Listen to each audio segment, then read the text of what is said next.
Welcome to Cash Talk, the podcast where we delve into the depths of finance, business, and life itself. I'm your host, John Cachia, a multi-award-winning wealth advisor with a passion for empowering ambitious Australians to confidently achieve financial freedom. Hey everyone, before we get started, this is a quick reminder that everything in this podcast is of a general nature and nothing has been tailored to your personal circumstances. So please seek personal financial advice before acting on this information. Hello and welcome back to Cash Talk, and today I'm joined by Ayten. Ayten, how are you? I'm good, John. How are you? Yeah, glad to have you back, actually. I'm all right, but glad to have you back. I think you've been ducking and weaving for a few months now. I've managed to avoid the podcast somehow. I don't know. I thought you were loving it. Anyway, I'm sure you do. Just stirring. Today we're going to be talking about something that's close to both me and you, and a topic that we have a bit of a chat about with clients is around the investing for their kids. And, you know, there's many different ways that we'll tackle this today, but it's definitely something that obviously you consider personally, and obviously something that I consider personally, and something that we talk about a lot with our clients, and there's a lot of considerations to have. So it really boils down to, like, most of the conversations we talk about is around giving their kids a good head start. I think most people appreciate that, you know, the more they delay the investment journey for their kids, the harder it's going to be for them. Obviously, rising costs as well too, in regards to just living and being able to, you know, we want to look after ourselves, but also look after them, and that kind of sometimes conflicted situation. But it's also as well too, is like sometimes not just investing monetarily, but like what do you do from a knowledge perspective as well. And then I want to really get into like the benefits of like compounding interest and something that we are taught at school, sometimes we forget, but that compounding effect over time. So Albert Einstein says that the compound interest is the eighth wonder of the world. I've kind of got my own version. I say there's two magical things in this world. One of them is love, and the second one is compound interest. And, you know, compound interest is fascinating because when you see it over time, it can be quite an amazing thing, can't it? Yeah, absolutely. If you I don't know if you remember watching cartoons when you were younger, and you have the snowball kind of starts off small, and then as it kind of goes down the hill, gradually grows bigger and bigger. And that's really what compounding is. The more you add, obviously at the start it starts off slow, and then when you get towards the end, it really accelerates and really kind of grows. Yeah. Like you say, like I do remember compounding interest at school, but maybe because it wasn't related to me at the time, you don't actually know what to do with it. Yeah, compound interest is great, but like, yeah, what am I going to do with it? How does that affect me over in my adult life, and how am I going to put that into reality and make it work for me? And it's very interesting how you talk about theory and then practical application. And I think there's a lot of things where that comes into play.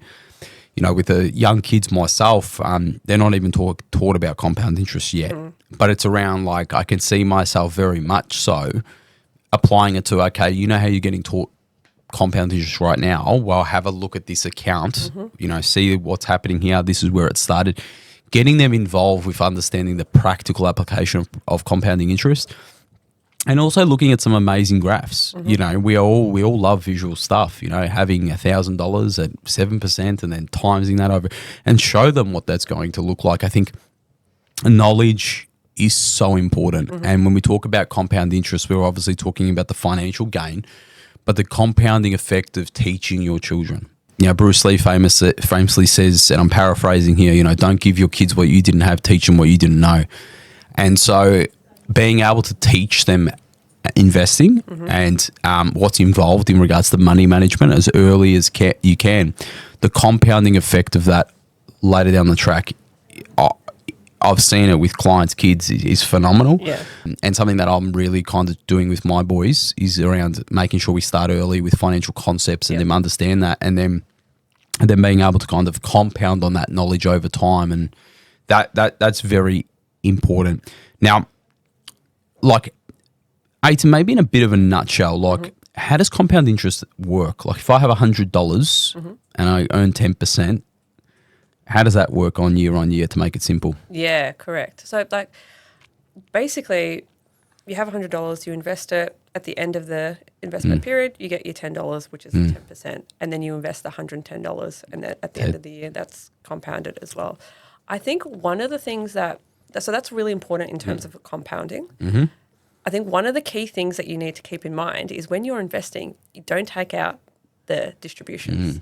So people might think, yeah, I'm contributing, but I'm not allowing that growth to kind of stay within that investment pool. I'm just drawing it. So that kind of really does affect the compounding effect as well. Because what we want to do is we don't want to touch those funds. If you're getting distributions, put it back in, and together with that, as it's growing over time as well. Like a fruit tree, you want to plant it. One fruit comes, then the seeds fall, creates another tree, grows again, and then after a while, you've just got a vineyard of fruit trees. I don't know how I related that to wine right now, but maybe it's me calling for a glass. But you know, it's really, really powerful when you look at some people like Warren Buffett and you look at when he started at 11 and you see the compounding effect of his investment journey over time. And I think he's about 93 as we record this.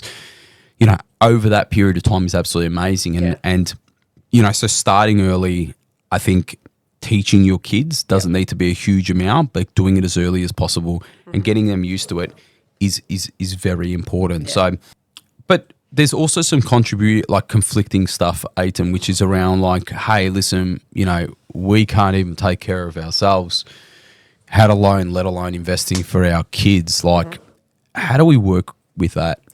Well, yeah, I mean, that's one of the biggest struggles, right? We have a lot of clients that come to us and, like you say, they can't figure out finances for themselves, you know, budgeting and putting money away for themselves. But they're actually quite diligent in putting money away for the kids, aren't they? Because they're putting them in the bank account or the high interest accounts or whatever it is. But like quite often what we say is, well, first let's take care of our backyard before we kind of take care of the kids. Because ultimately, if we can't take care of us, then there's no way that we're going to be able to take care of the kids. So we need to, and part of the process, and what I really love about Thriving Wealth, it's really those habits and those systems in place. And I mean, I constantly talk about this all the time now. Like prior to here, it was a traditional financial planning firm that I was working at. So that you just come, oh, I want to invest. Okay, cool. Let's invest based on your investment strategy. But here is more about, okay, well, what are we trying to achieve? What does that look long term?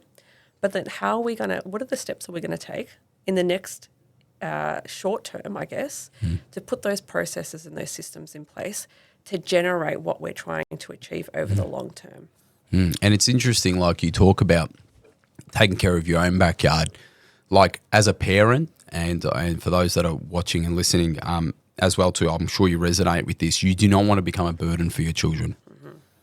And so I use the analogy of like, if you're on an aeroplane and you lose cabin pressure, put the mask on yourself first before you put it on your kids. And so yes, you need to take care of yourself, but passing on your wisdom and your knowledge doesn't cost you anything. It costs you, you know, spending time with your kids and explaining these concepts. And a lot of people say to me, oh, John, you know, these things should be taught at school. Yes, they probably should, but are you going to wait for that to change and wait for them to grow up? No, you've got to make a change. So you have to become self-aware. You need to gain the knowledge from experts and then apply that to your children as well too. And a lot of our clients are also bringing their kids involved. Like I've got another one now. She's 16 years of age. She saved up some money. She wants to buy a car, and then after that, she doesn't know what to do with the rest of it. So we're teaching her around, you know, bucketing strategies and what do they mean, and so we're teaching her as much as we're going to invest a portion of that money. It's the knowledge that we want to do simultaneously, because we don't want to just give them money without the knowledge. Yeah, because that poses its own problem. But what was interesting, what you talked about is around like you'll see people that their finances are a mess, but they're quite diligent with their children. And the problem that's occurring in most cases from that is because they have no clear pathway or clear purpose for themselves. So they understand that they want to put X amount away for their kids' education, so they understand the objective, they understand the purpose, and because they're aligned to that purpose and that objective, they therefore push that money towards that and don't deviate. So it kind of brings on to the second thing around, you need to be so understanding of what you're doing with your money. And it needs to be pointed to what makes you truly fulfilled, Because if you're just creating money to create money, you'll constantly trip over this, oh yeah, but I want that now. But I want that now. But I want that now. I want that now. So having objectivity creates the consistency to achieve what you want to achieve. And I do see what you see, and I've seen it for many, many years. The other one as well too is when debt is completely out of control. Or not completely out of control, when it is not where you want it to be. They'll have investments for the kids, but they're drowning over here. Yeah. And so there's nothing stopping you from having, say, a multi-offset account strategy, having your kids in that offset account strategy, actually helping you pay down your debt. Yeah.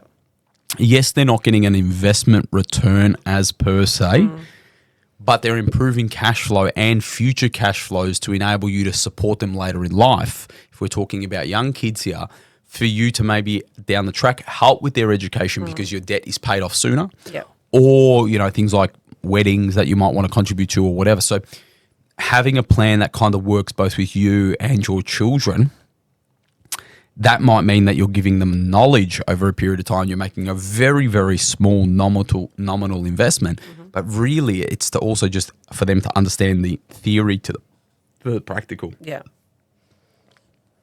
I don't know what just happened there. Just a different colour light came through. Through us a little bit. Yes. Yeah. I just going back to a couple of things that you said, having that purpose and aligning what you're doing to that purpose and that goal. I think one of the things that you do so well is in that initial meeting, you're trying to understand. Clients come to us, I want to be wealthy. Yeah, that's great. But what do you really want? What is really going to make you happy? Because at the end of the 10 years, 20 years and 30 years, if you go down one path, it's going to get you to whatever X is. If you go down path 2, that's going to get you to X as well. The numbers there actually aren't going to be too different, right? But what is going to make you happy when you look back? Well, did you forego something because you've made an extra $200,000, $300,000? And is that going to make you happy? So it's not really about the end goal or the number itself. It's about how, because we need to get there. It's a journey, right? So you need to enjoy the journey, not just the end result. It's a bit like, obviously, when you're trying to lose weight. You need to enjoy the journey because otherwise it's just going to seem like a chore. Yeah, definitely. I also, the other decision that comes when investing for your children is the actual practical application of it. Because if we're investing in the children's name and they're receiving investment income, it's not... For very minimal amounts, it's okay. But for larger amounts, anything I think above $416 a year or roughly like that, you're paying the highest marginal tax rate. Yeah. And so it's not really a good way for you to invest, especially if you're looking to build wealth for a long term. So we need to look at the tax efficiency of building wealth when we're actually doing the practical application. I'm working with a client at the moment where we're incorporating the investment into the person's family trust. So we're kind of nicknaming the investment for the person, but the parent still has the discretion on how we move it for the child, which also gives us the option of obviously how to distribute income, which is really good, and distribute within family members. But that isn't the only consideration. See, there's other ways that you can invest. You can invest what they call on trust as well too. So not literally through a family trust, but on trust. So for example, let's say we're investing for Ayten's child. The investment is technically in her name, but the beneficiary or on trust is the child, the minor. When the minor becomes of age, they can then assume that investment. So that's another way you can do things. Other way that we also see is through investment bonds as well. So investment bonds, quite good. Max tax rate of 30%, can be sometimes less. But after 10 years, being able to withdraw it capital gains tax free works really, really well. Yeah. Because most of these investments we do have for longer than 10 years in most cases. Then you can also have education bonds as well too, which work very, very similar to an investment bond. But they've got a provision in it where you get like a tax offset for educational purposes as well. So there's many different options of the which way to do this, but it's really dependent on what we're trying to achieve. Yeah. And so depending on timeframes, what money we need, helps us to kind of make that decision. But I then move into like what type of investment classes as well too, because what I commonly see is that you'll have like a bank account for your child. Yeah. And that's maybe, I don't know, just being born. So let's say, I don't know, they're 2 years old. They've got some money from being born. They've got some stuff that the grandparents have given and you're whacked into an account. Common thing I see, it's not offset.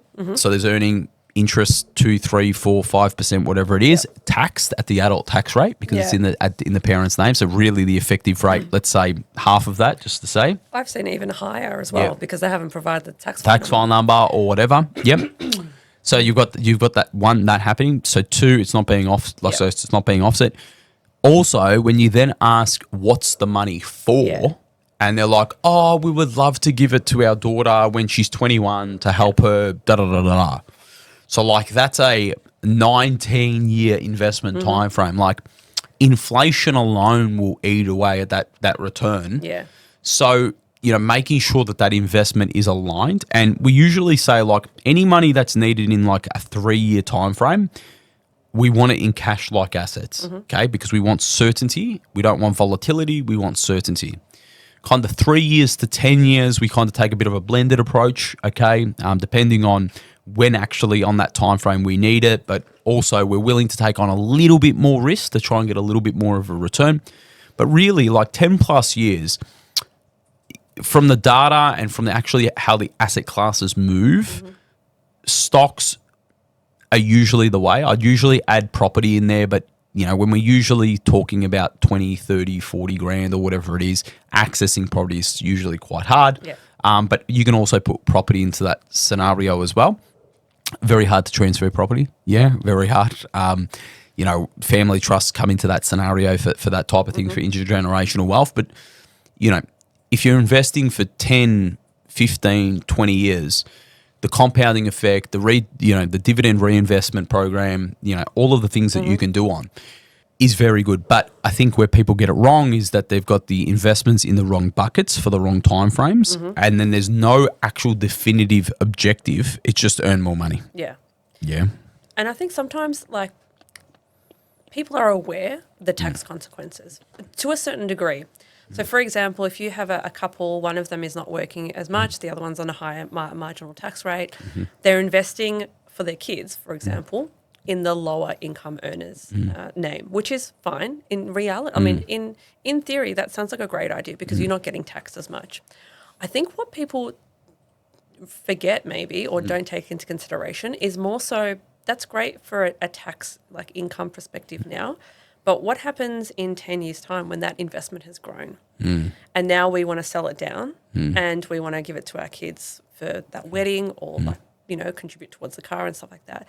So these are the long-term things that I see that aren't being taken into consideration. They're not. And it's hard to have that, unless you've got tools like we've got available to understand the impact you'll have in 10, 15 years. It's very hard for people to make their decisions today on the impact that's going to happen in the future. And so, I agree. And just having no options and just having the one option, it makes it quite hard. You're like handcuffed to the scenario that needs to happen. I think the other one that I want to kind of talk about as well too is the actual results. And I wrote something down on my card just before I came. Like when you're talking about some of these numbers based on like what we said, like the power of compounding interest. I'll give you an example. So let's say $5,000 invested for a child born at a 7-year return, annual return.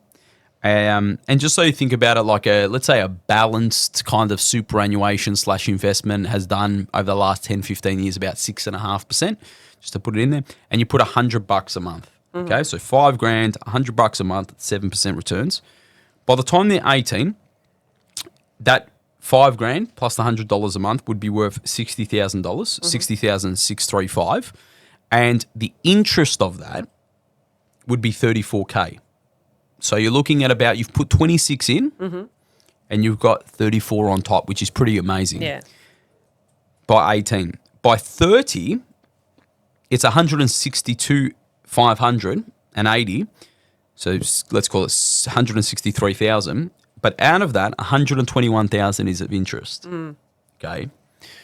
So you can see very rapidly how that grew within that kind of 12-year period. Yeah. But also as well too, like at $162,000 at 5% returns, what's that? So about 8.5-ish grand, yeah? at 5%, it would be earning, let's say, of dividends. Yeah. It's pretty handy. Like at that point in time, like for someone as a 30-year-old right now, for example, to be getting, $650 a month extra from an investment, that goes a long way. Yeah. And so what I'm trying to instill in my family is that my children never need to sell my assets. Yeah. Now, obviously, that's the ultimate, yeah. But to be able to kind of get a plan in place that by the time my children are really going to need it, and I would say in their mid-30s, like even though they want it in their 20s, when you're going through that high mortgage, getting married, high mortgage, kids scenario, and things are very expensive at that point, being able to kind of have an investment that you've shown the journey for the last 30 years, taught them to be patient, shown them compounding interest, and now show them that, okay, now's the time when you can take the fruits off the tree. That's, for me, that's the power of the combination of knowledge, compounding interest, all of those things coming into play. Now, obviously that's $5,000. Yeah. If that was $10,000 at another, instead of $100 being able to do $200, imagine being able to pay down your mortgage in the next, say, 10 years, and then what you're paying in your mortgage to then put into invest. What we're seeing with our clients is phenomenal. Phenomenal. And I know that I was working on a client with you just before, like we're talking about inheritances of a 35-year-old. Their kids will inherit like $30 million. 2 children, that's $15 million each. Let's talk about that in today's dollars. Let's say half that, let's say seven mil each. That's pretty handy to be able to kind of just pass on by making sure that we've got a good plan in place with compounding. My biggest issue with this client is getting the kids. The kids are pretty young. And what I mean by that is teaching them, so educating the parents for now, them to get new habits, new behaviors, teach that onto the kids. And then obviously once the kids are of age, getting a little bit more advanced. Yeah. And I think that's the biggest goal, I think, for anyone that I work with. We're all doing this for the kids, right? I come from a background where like shares or investing, that wasn't taught to me because my mum wasn't taught that. And so, and she wasn't taught that and like so on and so forth, right? So being able to teach that to the clients, for them to then be able to teach that to their children. There's so much information out there. Like if you have a look online, what should I invest my kids in? Invest in shares. What shares should I invest in? Whose name? You've got a plethora of results that come through. It's really, like you said at the start, seeking professional advice, getting the right advice, and then channeling that to your kids in a way that they're going to understand as well. And this is like this whole concept that I'm talking about. Like I was having a conversation with a lady that she put money into Bitcoin for a kid. Yeah. And we were having a conversation and she's like, I'm like, okay, cool. Can you just explain to me, like, when the time comes that your child needs the money, what are you going to do? And she's like, I'm just going to sell it and give it to him.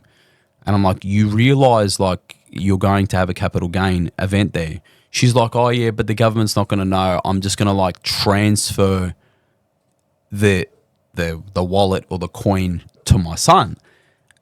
It happened to be that an accountant was with me at the time. And I kind of said, listen, I'm just going to stop for a second. And I brought the accountant in and I said, this is what's going to happen.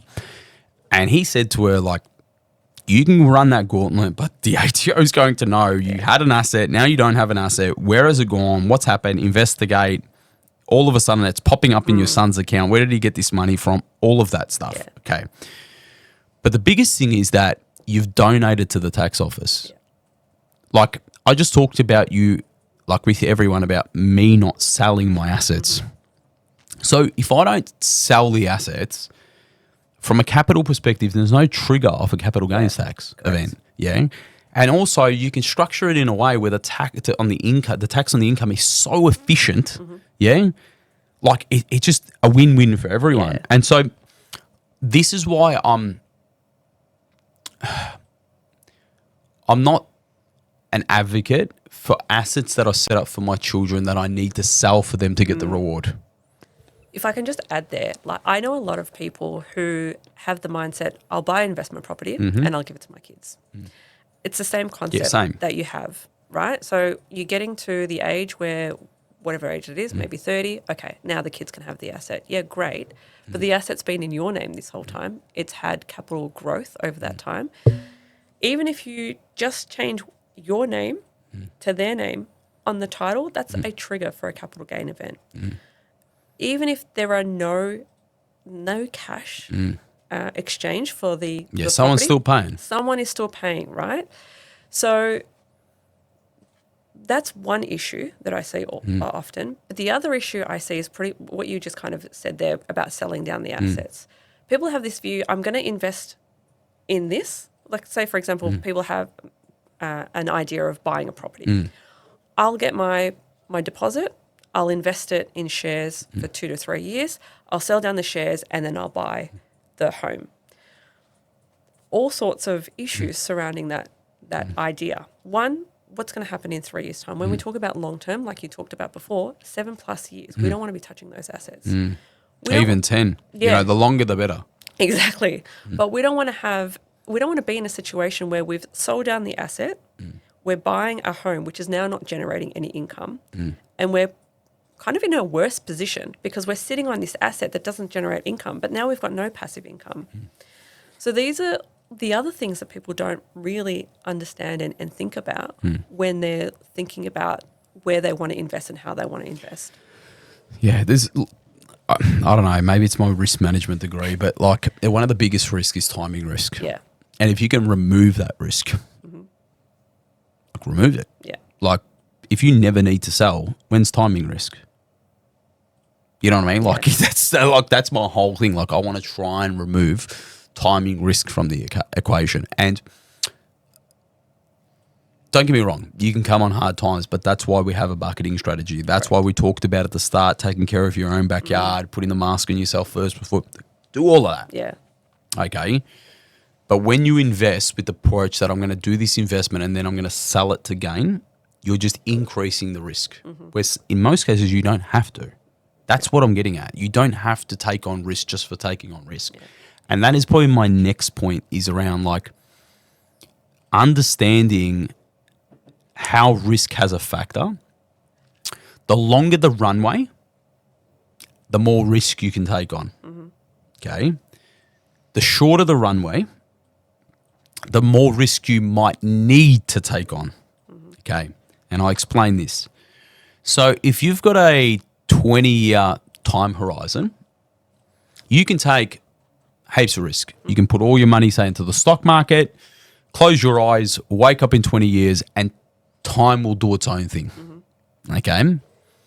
However, let's say I haven't forgotten about it. I've forgotten about doing this, and it's year 18 of the 20-year horizon, but I need to have that outcome in 2 years. Well, you might be forced to have to take on risk. And this is why I talk about time being your best friend, not your worst enemy. The earlier you start, you can take less risk. And I'll use this in a driving side of things. Let's say me and Ayten have a client meeting in 2 hours from now. Okay?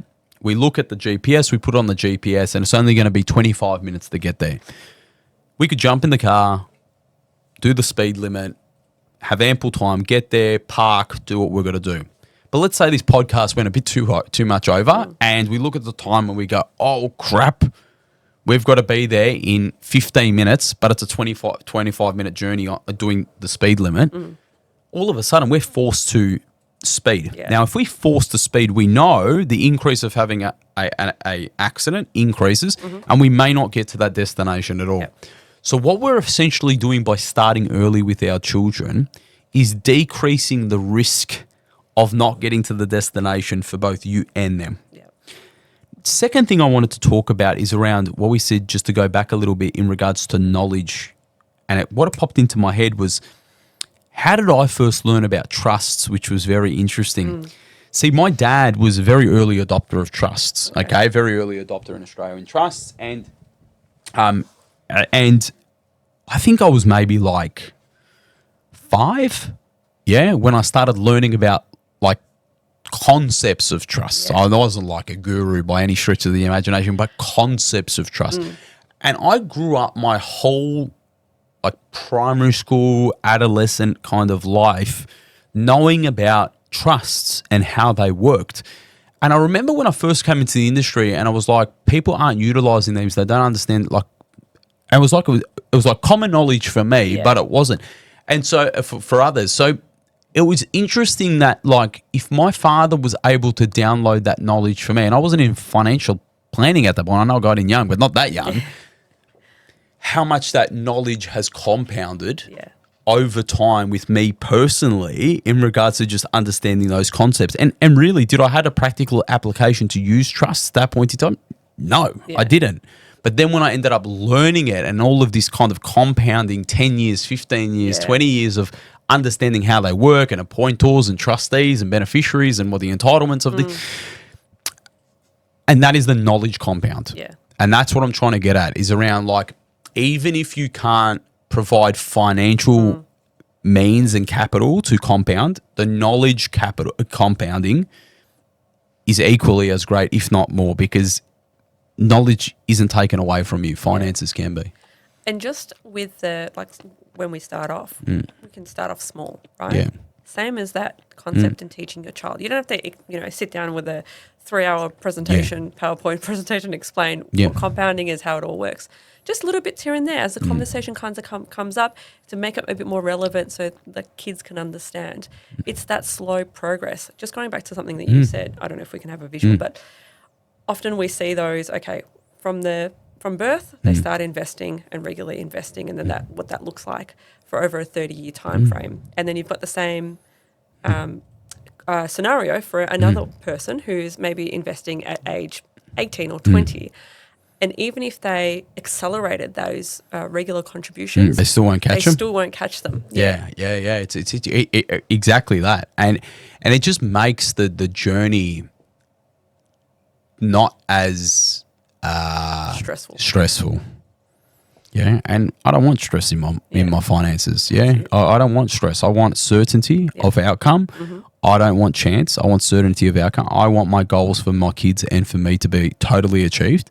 And so starting earlier, the better. But even if you have had that epiphany later on in life, well, yes, it was best to start 10 years ago, but second best time is now. Correct. Like, you just gotta do it. But it's also got to be, I believe, people need to change the concept of it's their money and our money. I think is the last point that I kind of want to have on this conversation is around, I am a firm believer we're building our family's wealth. And the research that I've done into the most successful families, it's the family's wealth. And we look at, like, sort of, let's say, the English monarch. It's the whole monarchy. It's not like Prince William and Princess Kate's, and, like, it's the monarch. Correct. Yeah. And so when you look at Prince George, he knows that at one point in time he's going to be the custodian of the monarch. And so when you then look at some of the really, really wealthy families, and I never understood it when Buffett says, like, I'm going to donate 99% of my wealth. And I'm looking at the kids going, like, what about the kids? Like, I get that's, like, generous as and like awesome human being to be able to do that. But his follow-up is probably the most important bit.